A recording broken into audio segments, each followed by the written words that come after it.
মহিলাদের জন্য, আমার পর্দার আলে মা বোনদের জন্য জান্নাতে যাবে একেবারেই সহজ, একেবারেই সহজ। মাত্র 4টি কাজ করবে, তাহলে আল্লাহর 8টি জান্নাতের দরজা তাদের জন্য খোলা থাকবে। কয়টি কাজ?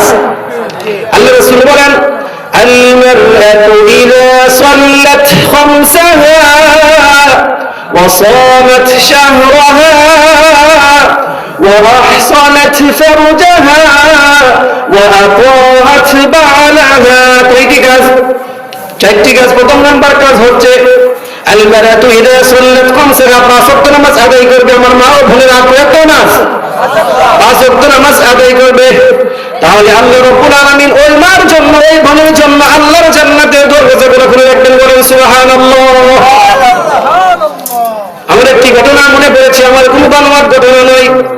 শাহ আশরাফ আলী থানভী রাহমাতুল্লাহি আলাইহি ওনার কিতাবের মধ্যে লিপিবদ্ধ করেছেন, একজন মহিলা ছিল, তার স্বামীকে বলল, ওগো স্বামী, তুমি তো মাঝে মাঝে নামাজ পড়ো, আবার মাঝে মাঝে নামাজ পড়ো, তুমি সর্বদাই নামাজ আদায় করো, তুমি সর্বদাই নামাজ আদায় করো।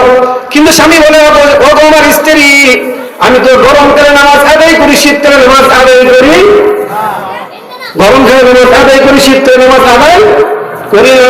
তখন স্ত্রী বলল, না, তুমি সর্বদাই নামাজ আদায় করো।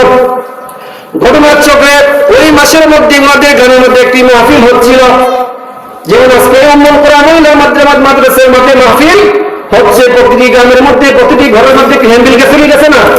বাবা গেছে কি গেছে না? এরকম করে হ্যান্ডবিল গিয়েছে মহিলার কাছে। হ্যান্ডবিলের মধ্যে দেখলো ওইখানে হাজী আমদাদুল্লাহ নাজির মক্কি রাহমাতুল্লাহি আলাইহি আসবেন। এবার স্বামীকে বলে, ওগো স্বামী, তুমি ওই মাহফিলের মধ্যে যাইবা।